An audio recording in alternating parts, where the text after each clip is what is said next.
قرآن صحابہ کے ساتھ، میرے نبی کا فرمان صحابہ کے ساتھ، 1400 سال سے امت مسلمہ صحابہ کے ساتھ، اور قیامت تک کے لیے ہر کلمہ گو صحابہ کے ساتھ، اور وہ آسمان صحابہ کے ساتھ ہے، عرش صحابہ کے ساتھ ہے، زمین صحابہ کے ساتھ ہے، پہاڑ صحابہ کے ساتھ ہے، جنگلات صحابہ کے ساتھ ہیں، سمندر صحابہ کے ساتھ ہے، کائنات کا ذرہ ذرہ میرے نبی کے صحابہ کے ساتھ۔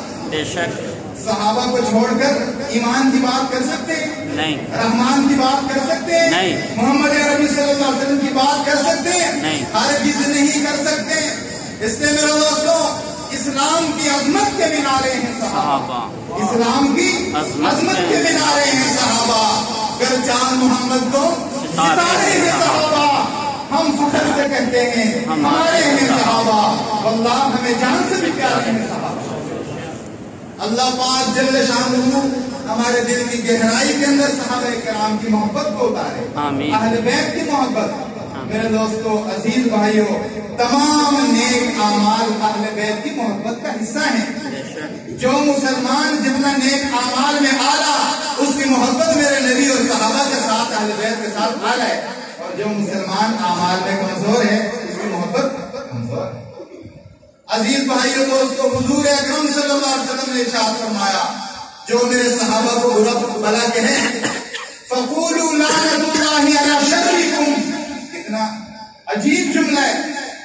آج آپ کہتے ہیں ہمارے محلے میں فلان آدمی جو یہ بڑا شریر ہے، ہمارے ملک میں فلان آدمی یہ شرارت کرتا ہے، فتنہ برپا کرتا ہے۔ میرے نبی نے فرمایا، صحابہ کرام رضوان اللہ تعالی علیہم اجمعین کی محبت ہی اصل میں کائنات میں امن کا ذریعہ ہے۔ صحابہ کی محبت سے ہی محبت پھیلے گی، امن پھیلے گا، عزتیں عظمتیں ملیں گی۔ اس لیے میرے دوستو، ہم مسلمان ساری دنیا کے سارے لوگوں سے یہ کہتے ہیں، اگر محمد صلی اللہ علیہ وسلم کی محبت چاہیے، اگر جنت چاہیے اور دنیا اور آخرت کی کامیابی چاہیے، تو وہ صرف اور صرف صحابہ کرام کے نقش قدم پر ہی ملے گی۔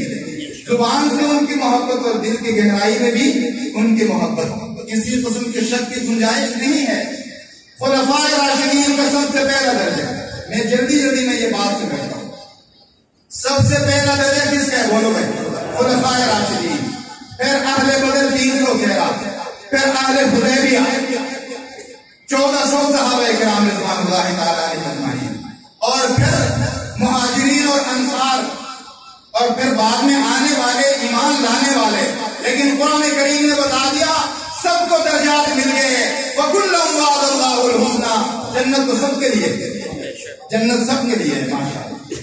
عزیز دوستو بھائیو، صحابہ کرام رضوان اللہ تعالی علیہم اجمعین سے محبت کرتے ہیں جی، صحابہ کی زندگی کو اختیار کریں گے کہ نہیں کریں گے؟ انشاءاللہ مساجد سے محبت کریں گے، مدارس سے محبت کریں گے، علماء سے محبت کریں گے، اہل ایمان سے محبت کریں گے، طالبان سے محبت کریں گے، کرنا نہیں۔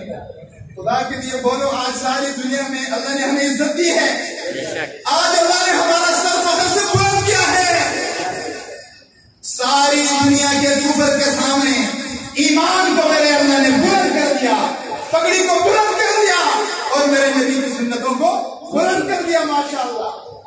انشاءاللہ والعزیز پاکستان کے حق میں ہیں، وہ جو عزت و عظمت کا تاج پہن کر اب یہاں آئے ہیں، پہاڑوں کے درمیان میں ہیں، ہمارے ملک کے حق میں ہیں، ساری دنیا کے مسلمانوں کے حق میں ہیں۔ اگر ایک بات اور کروں تو انشاءاللہ حق بجانب ان کے ساری دنیا کے انسانوں کے حق میں۔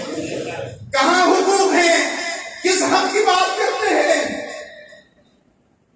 کیا وہ لوگ حقوق کی بات کرتے ہیں جو عورتوں کو بھیجتے ہیں، معصوم بچوں کو بم برساتے ہیں؟ کیا ہم ان لوگوں کے حقوق کی بات کو دھوکے میں آ سکتے ہیں؟ ہم ایسے نہیں ہیں، سادہ ضرور ہیں لیکن ایسے دجل و فریب میں آنے والے نہیں ہیں۔ الحمدللہ میرے دوستو، اللہ نے ہمیں قانون دیا ہے، قرآن کریم اسلام دیا ہے۔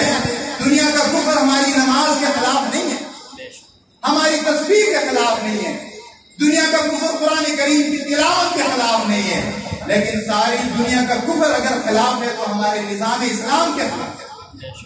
اس لیے میرے دوستو، ہم تو انشاءاللہ اللہ تعالیٰ کا شکر ادا کریں گے، اور سب سے گزارش کروں گا کہ 2 رکعت نماز شکرانہ پڑھ کے اللہ تعالیٰ کا شکر ادا کریں گے کہ یا اللہ آپ نے فضل فرمایا، کرم فرمایا، بے سر و سامان لوگوں کو صحابہ کرام کی طرح عزت و عظمت سے نواز کر ان کو فتح نصیب فرمائی۔ اور دوستو بھائی یہ بھی دعا کریں گے کہ اللہ تعالیٰ وہاں افغانستان اور ہمارے ملک کو امن کا گہوارہ بنائے، اللہ پاک ساری دنیا کے شرور سے ان کو بھی بچائے اور ہم سب کو بچائے، آمین۔ ابھی تو میں حضرت اقدس کو ہی دعوت دیتا ہوں، باقی جو حضرات ہیں وہ ناراض نہ ہوں، کافی دیر ہو گئی ہے۔ حضرت اقدس حضرت مولانا شاہ نواز